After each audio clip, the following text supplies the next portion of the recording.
इस कार्यक्रम के प्रायोजक हैं स्वागत इलेक्ट्रॉनिक्स, कैलाशपुरी मोड़, मुगलसराय, चंदौली। विधि समझाई तो वशिष्ठ बहु विधि समझावा, बहु की विधि समझा दी। राजन तुम्हें पता है ये जाएंगे तो यहां से 2, लेकिन उधर से होकर के आएंगे 4। गुरुदेव कैसे? बहु की विधि समझा दी। बोले यहां से तो ये जाएंगे पर वहां से बहु लेकर के आएंगे। राजा दशरथ बोले प्रभु गुरुदेव ये बहु लेके आएंगे? बाबा विश्वामित्र जी के साथ जाएंगे तो बहु लेके क्या बाबाओं की बेटी से विवाह होगा? बोले नहीं राजन, राजकुमारी से होगा, राजकुमारी से होगा इनका विवाह। अच्छा तो फिर ऐसा करते हैं गुरुदेव, चारों को भेज दो, चारों को भेज दो, एक साथ भेज देते हैं चारों को। बोले नहीं राजन, चारों को नहीं, अगर हम चारों को भेजेंगे तो लड़की वाले ये कहेंगे कि देखो इनके विवाह नहीं होते होंगे इसलिए चारों को भेज दिए, तो पहले 2 को भेजते हैं फिर चारों को लेके हम चले। बहु की विधि समझा दी तब वशिष्ठ बहु विधि समझावा, नृप संदेह नाश कह पावा। राजा दशरथ का जो संदेह था उसे दूर किया। इधर प्रसन्न हो गए दशरथ जी, राम और लक्ष्मण को आज्ञा दी, राघव जाओ माँ से आज्ञा लेके आओ। मैया से आज्ञा लेकर के आए दोनों राजकुमार। राम जी से कहा हे राघव आज से जब तक ऋषि के साथ आप हो, आपके माता पिता गुरु आचार्य सब विश्वामित्र जी ही हैं। इनकी मातृ की तरह पितृ की तरह भक्ति करना, सेवा करना तात। हे वत्स दोनों राजकुमारों को शिक्षा दे रहे हैं, इनके यज्ञ की रक्षा करना, कोई कष्ट ऋषि को हो ना पाए, ध्यान रखना विशेष। प्रसन्न हो गए राम जी, प्रणाम किया दशरथ जी को, गुरुदेव वशिष्ठ को, और विश्वामित्र बाबा के साथ चलने लगे। विश्वामित्र बाबा के साथ जा रहे हैं और चले जात मुनि दीख दिखाई, चले जात मुनि दीन दिखाई, सुने ताड़ का क्रोध करे सुने ताड़े का क्रोध करे धाई। विश्वामित्र बाबा के पीछे पीछे राम लक्ष्मण चल रहे हैं। एक रास्ते पर आकर के खड़े हो गए। विश्वामित्र बाबा ने कहा राम यहां से आश्रम के जाने के 2 रास्ते हैं लाल। राम जी ने कहा गुरुदेव 2 रास्ते? बोले हाँ राम, अगर हम इस रास्ते से जाते हैं तो ये 24 घंटे का रास्ता है, लेकिन इस रास्ते पर बहुत पथरीला कंकड़ का राक्षसों का निवास रहता है, कठिन मार्ग है। और अगर हम इस रास्ते से जाएंगे तो ये 3 महीने का रास्ता है। बताओ राम किस रास्ते से चलना चाहोगे? राम जी ने संकेत कर दिया गुरुदेव ये जो 24 घंटे वाला रास्ता है हम इससे चलते हैं। विश्वामित्र जी मुस्कुरा कर देखने लगे, वाह मैं समझ गया कि तुम भूमि का भार टालने के लिए आए हो। जैसा मैं सोच रहा हूं आप अब राक्षसों का विनाश करना चाहते हो। तुरंत राम जी को पीछे लेकर के विश्वामित्र जी ने उस रास्ता के लिए प्रस्थान किया। चले जात मुनि दीन दिखाई। जैसे ही राम जी, विश्वामित्र जी, लखन जी जा रहे थे उसी मार्ग में एक राक्षसी रहती थी ताड़का, विशाल काय देह वाली ताड़का, अनेकानेक ऋषियों का भक्षण करके सो रही थी। इसने जैसे ही राम जी की सुगंध सूंघी जागृत हो गई। राम जी जब हमारे चलते थे ना तो 14 कोस की दूरी तक सुगंधित वातावरण हो जाता था। राम जी के श्री अंग से सुगंध निकलती थी। आज जब राम जी जा रहे हैं ताड़का को वो सुगंध सुंघाई दी, तुरंत खड़ी हो गई। जब ताड़का सामने आकर के खड़ी हो गई, विश्वामित्र बाबा ने दिखा दिया, राम ये राक्षसी है, ये ताड़का है, इसने अनेकानेक ऋषियों का भक्षण किया है, राम मारो इसे, वध करो इसका, मारो इसे। चले जात मुनि दीन दिखाई, सुन ताड़का क्रोध करे धाई। दौड़ पड़ी क्रोध करके। राम ने कहा, गुरुदेव हम क्षत्रिय हैं और ये स्त्री है, महिला है, हमारा कर्तव्य नहीं कि हम स्त्री बालक, गौ और ब्राह्मण पर शस्त्र उठाएं।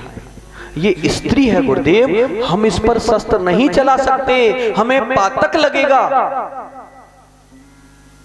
विश्वामित्र ने कहा, राम जग कल्याण के लिए आप कार्य करने जा रहे हैं और फिर गुरु आज्ञा करियसी, मैं आपका गुरु हूं, आपके पिता ने कहा था, मेरी आज्ञा है तुम्हें कोई पाप नहीं लगेगा, इस राक्षसी का वध कर। जब विश्वामित्र जी ने कह दिया कि कोई पाप नहीं लगेगा, राम जी बोले बस यही सुनना चाहते थे। गुरुदेव तुरंत बाण ले लिया। राम जी ने बाण उठाया, धनुष, एक ही बाण प्राण हर लीना, एक ही बाण प्राण हर लीना, दीन जानते ही निज पद दीना, दीन जानते ही निज बल दीना, एक ही बाण प्राण हर लीना, एक ही बाण प्राण हर लीना, दीन जानते ही निज पद दीना, दीन जानते ही निज पद दीना, तवर से निज नाथ जिन चीनी, बरस निज नाथ जिय चीनी, विद्या निधि कहूँ विद्या दीनी, विद्या निधि कहूँ विद्या दीनी, एक ही बाण प्राण हर लीना, एक ही बाण प्राण हर लीना, दीन जानते ही निज पद दीना, दीन जानते ही निज पद दीना, दीन जानते ही निज पद दीना। देखो राम जी खिलवाड़ करें वो बात अलग है, लेकिन अगर लक्ष्य बना करके एक बाण ही काफी रहता है मारने के लिए, एक बाण काफी है। एक ही बाण प्राण हर लीना, एक बाण राम जी ने मारा, धराशायी होकर के ये ताड़का गिर पड़ी, ताड़का गिर गई। अच्छा, ताड़का का वध क्यों किया? ये ताड़का है क्या? ये ताड़का बंधुओं वासना है, वासना। आपने देखा होगा जब भगवान श्री कृष्ण ने कृष्ण लीला को प्रारंभ किया तो किसका वध किया था? पूतना का। 6 दिन के कन्हैया ने पूतना को मारा था। पूतना क्या थी? वासना। और यहां पर ये ताड़का को मार करके राम जी अपनी लीला का प्रारंभ कर रहे हैं। अगर हम कोई कार्य करने जा रहे हैं तो सबसे पहले हमें वासना का विनाश करना पड़ेगा। अच्छा, ये वासना कहां रहती है? ये 14 स्थानों में रहती है। 14 स्थानों। 14 स्थान कौन से हैं? 5 कर्मेंद्रियां, 5 ज्ञानेंद्रियां, मन, बुद्धि, चित्त और अहंकार। इन 14 स्थानों पर ये वासना रहती है। तो अगर हम अच्छे कार्य के लिए जा रहे हैं, अच्छा कार्य क्या करने जा रहे हैं राम जी? निर्भय यज्ञ। निर्भय नाम का विश्वामित्र जी का जो यज्ञ है उसे पूर्ण कराने के लिए जा रहे हैं। तो जब उसे पूर्ण कराने जा रहे हैं तो सबसे पहले वासना का विनाश करके जा रहे हैं। पहले वासना को मारा। 5 कर्मेंद्रियां, 5 ज्ञानेंद्रियां, मन, बुद्धि, चित्त और अहंकार, इन 14 पर विजय प्राप्त करी, तब निर्भय यज्ञ को पूर्ण कर पाएंगे। लेकिन प्रसन्नता चली गई राम जी की। राम जी की प्रसन्नता चली गई। क्यों चली गई? एक स्त्री का वध किया, प्रसन्नता समाप्त हो गई। आयुध सर्व समर्प के प्रभु निज आश्रम आने, कंद मूल फल भोजन दीन भगत हित जान। राम जी की प्रसन्नता चली गई। अब आश्रम में आए, कंद मूल फल खाने को विश्वामित्र जी ने दिए। प्रातः काल हुआ, और प्रातः काल हुआ तो प्रणाम करके गुरुदेव से राम जी ने कहा, गुरुदेव अब आप अपना यज्ञ प्रारंभ करें। प्रात कहा मुनि सन रघोराई, प्रात कहा मुनि सन रघुराई, निर्भय यज्ञ करो तुम जाई, निर्भय यज्ञ करो तुम जाई, होम करन लागे मुनि झारी, होम करन लागे मुनि झारी, आप रहे मख की रखवारी, आप रहे की रखवारी। प्रातः काल उठ करके राम जी ने प्रणाम करके कहा, गुरुदेव अब आप अपना निर्भय नाम का जो यज्ञ है उसे पूरा करो। आप यज्ञ करो गुरुदेव, हम आपके यज्ञ की दोनों भाई रक्षा करेंगे। विश्वामित्र बाबा प्रसन्न हो गए, यज्ञ करना प्रारंभ किया। दोनों भाई राम और लक्ष्मण धनुष्मान लेकर के रखवारी कर गए। यज्ञ का धुआं जब उठा, यज्ञ का धुआं उठा और धुआं जब तीव्रता से उठ रहा था, राक्षसों को पता चला कि हवन हो रहा है यज्ञ। कौन से राक्षस थे? मारीच सुबाहु। सुने मारीच,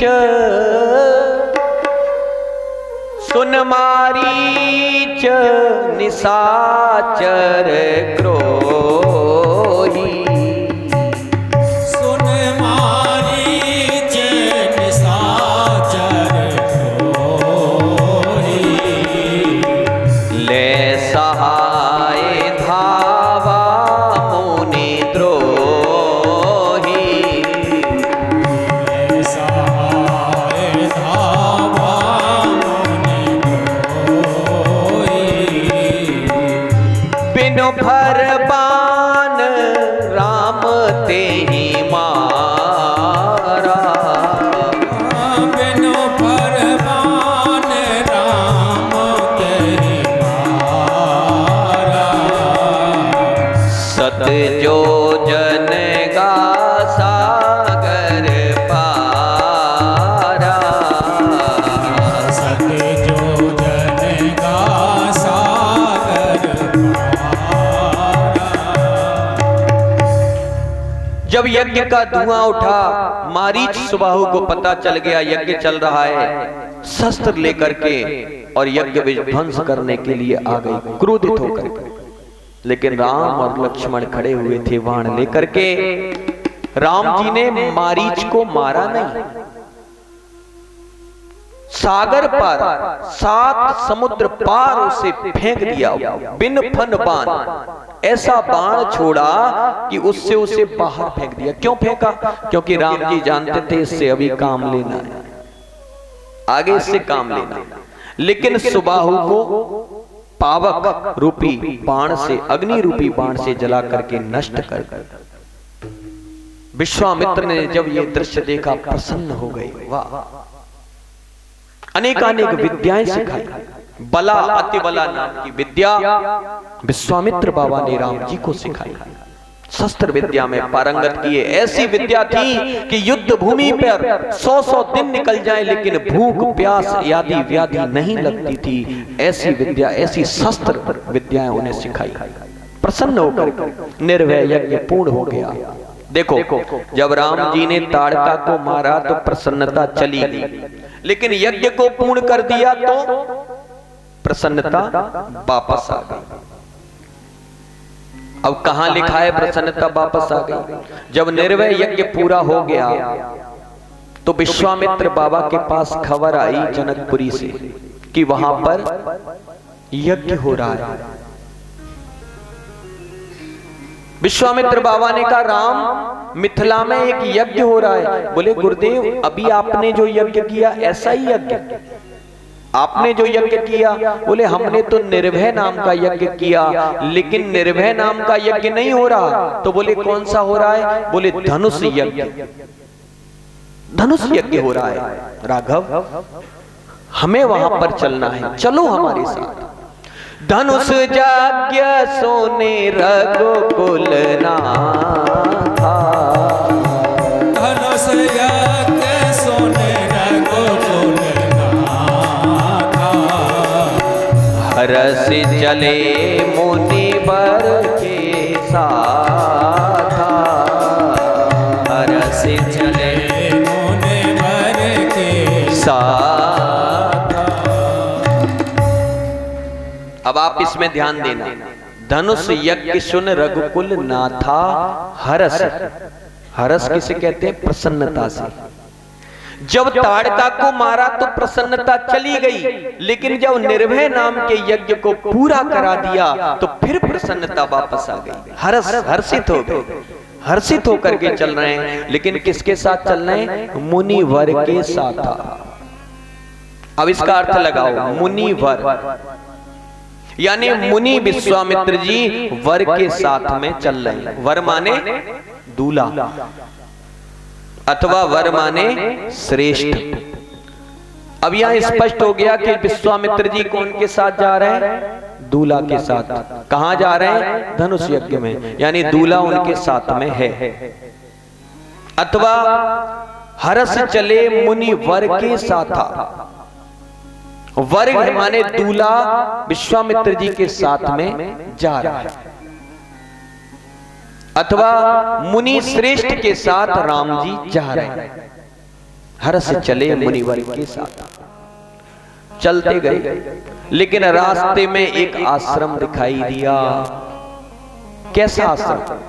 आपने देखा होगा आश्रम होते हैं, वहां बड़े सरोवर होते हैं, सुंदर सुंदर पक्षी चहचहाट करते हैं, है ना? जल के सरोवर होते हैं, सुंदर कुटिया होती हैं, सुंदर वृक्ष होते हैं, सुंदर फल लटक रहे होते हैं। ऐसा आश्रम का सीन होता है। लेकिन ये आश्रम बड़ा अलौकिक था। आश्रम एक दीख मग माही, आश्रम एक दीख मग खग मृग जीव जंतु ताहा नाही। खग मृग जीव जंतु ताहा नाही। खग मृग जीव जंतु ताहा नाही। आश्रम एक दीख मग माही। आश्रम किसे कहते हैं? बताओ। आश्रम कहते हैं आ माने नहीं और श्रम माने मेहनत। यहां कोई मेहनत ना करनी पड़े, चकाचक खा के सोना पड़े, उसे कहते हैं आश्रम। एक तो ये अर्थ। अथवा आश्रम आकर के जहां पर सेवा करनी पड़े, श्रम करना चाहिए, उसे भी कहते हैं आश्रम। कभी भी गुरुदेव के आश्रम जाओ, संत के आश्रम जाओ तो कुछ ना कुछ सेवा अवश्य करनी चाहिए, आकर के जहां श्रम करें। ऐसा आश्रम। आश्रम एक दीख मग माने रास्ते में दिखाई दिया, लेकिन बड़ा अलौकिक आश्रम। सुना था आश्रम में तो सब कुछ होता है, लेकिन वो तो वीरान पड़ा हुआ था। खग मृग जीव जंतु तह नाही। अरे और तो और भैया, जीव जंतु खग मृग पशु पक्षी सब छोड़ करके वहां से पलायन कर गए। ऐसा आश्रम राम जी ने देखा। अच्छा, दृष्टि किसकी पड़ी? राम जी की। और जिस पर राम जी की दृष्टि पड़ जाए, समझ लो उसके भाग्योदय होने वाले। राम जी की दृष्टि उस आश्रम पर पड़ी, और आश्रम में भी एक शिला पर पड़ी, पत्थर की शिला, नारी रूप। पूछा मुनि है शिला प्रभु देखी, सकल कथा मुनि कहा विसेखी। उस शिला को देखा तो राम जी ने पूछा, गुरुदेव ये आश्रम, लेकिन यहां तो कोई जीव जंतु भी नहीं है, और ये शिला कैसी है? जान पूछ करके प्रभु पूछना चाहते हैं, जानते हो? विश्वामित्र बाबा ने पूरी कथा सुनाई। राम, ये गौतम ऋषि की पत्नी अहिल्या है, इनके साथ छल हुआ था, इंद्र ने छल किया गौतम ऋषि बन करके। जब गौतम ऋषि को पता चला तो उन्होंने इन्हें श्राप दे दिया, जाओ तुम पत्थर की हो जाओ। तब से ये पत्थर बनी हुई है। गौतम नारी श्राप बस उपल देह धर धीर, चरण कमल रज चाहती, कृपा करो रघुवीर। हे रघुनाथ, हे राम, हे राघव, ये आपके चरणों की रज को चाहती है, कृपा करो, इस पर कृपा करो, ये उद्धार चाहती है। गौतम ऋषि की नारी अहिल्या है, हजारों वर्षों से पत्थर के रूप में पड़ी हुई है, आपका इंतजार कर रही है। राम, इसका उद्धार करो।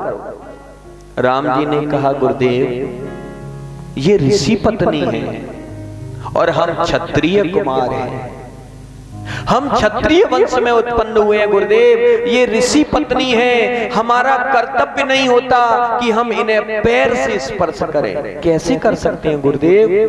ये माना कि पत्थर है, पर है तो गौतम ऋषि की पत्नी अहिल्या, तपस्विनी है, हम इन्हें पैर कैसे लगा सकते हैं गुरुदेव? हम नहीं कर सकते। विश्वामित्र जी ने कहा, राम, आप इनके उद्धार का कारण बन जाओगे, आपको कोई पातक नहीं लगेगा। राघव, मैं वचन देता हूं विश्वामित्र, आप इनका उद्धार करो, आपको कोई भी पाप नहीं लगेगा।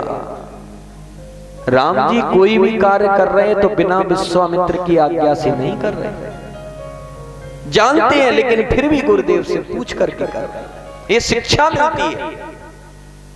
कोई भी काम करो तो गुरुजनों से, माता पिता से, संत से पूर्ण तरीके से पूछ करके तभी करना चाहिए। जब विश्वामित्र जी ने आज्ञा दी, भगवान श्री राम ने चरण स्पर्श किया, चरणों की धूल लगाई। जैसे ही धूल का स्पर्श हुआ चरणों की का, प्रकट हो गई गौतम नारी अहिल्या के रूप में प्रकट हो गई, और प्रकट होकर के बड़ी सुंदर स्तुति करने लगी भगवान की।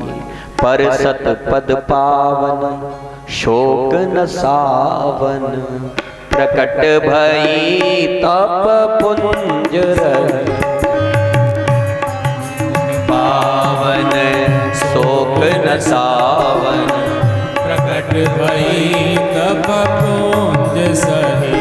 देखत रघुनायक जन सुखदायक, सन्मुख होए कर जो, अति प्रेम अधीरा, पुलक शरीरा, मुख नहीं आवत बचन, अतिशय बड़ भागी, चरणन लागी, जुगल नयन जलधार। मुनि श्राप जो दीना, अति बल कीना, श्राप जो दीना, अति भल कीना, परम अनुग्रह में माना। देखो भर लोचन, हरि भव मोचन, यही लाभ शंकर। बिनती प्रभु मोरी, मैं अति भोरी, नाथ न मांगो वर। पद कमल परागा, रस अनुरागा, मम मन मधुप कर। जेहि पद सुर सरिता, परम पुनीता, प्रगट भई शिव शीस धरी। सोई पद पंकज जेहि, पूजत अज मम सिर धरयो कृपाल। एहि भांति सिधारी गौतम नारी, बार बार हरि चरण।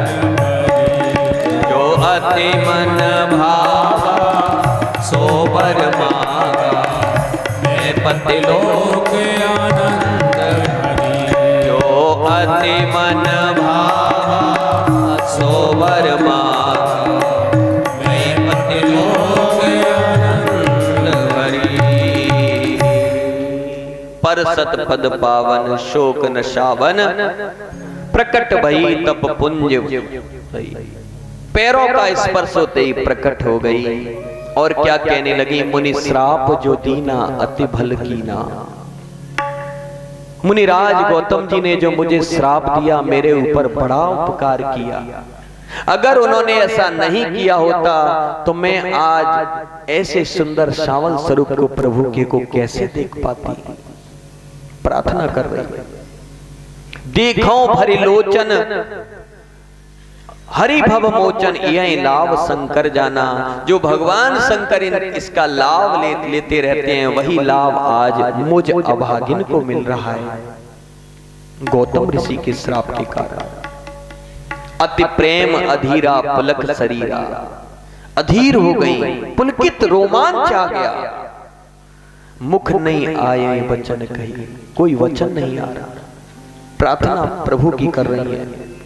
उसके बाद कहते हैं, हे प्रभु बिनती प्रभु मोरी मैं मत भोरी, नाथ ना मांगो पर आना। हे नाथ मैं बहुत भोरी हूं, मेरी बिनती सुनो, मुझे कोई भी पर नहीं सूझ रहा, क्या मांगू आपसे। भगवान ने कहा, देवी मांग लो, क्या चाहती हो। हे नाथ आओ, मुझे कुछ नहीं चाहिए, आपका दर्शन हो गया। जेहि पद सुर सरिता परम पुनीता, प्रकट भई शिव शीस धरी। प्रसन्न हो गई, अपने पति लोक को जाना चाहती हैं। मन में जो वरदान मांगने की इच्छा थी वो सब मांग करके अपने पति भक्ति को जागृत करना चाहती है। भगवान ने तथास्तु कहा, देवी आप यहां से सशरीर अपने पति लोक के लिए गमन करोगे। देखो भगवान ने जैसे ही पैर लगाया आश्रम में सब आ गए, खग मृग जीव जंतु सब आ गए। सरोवर पानी से भर गया, जल से लबालब। जलीय स्तर के जीव जितने सब आ गए। चहचहाट होने लगी, वृक्षों पर फल आ गए। ये प्रभु की लीला है। इस जमाने में सब कुछ देखा है, सब देखा है। उजड़े हुए बस जाते हैं और बसे हुए उजड़ जाते हैं। ये संसार है बंधुओं।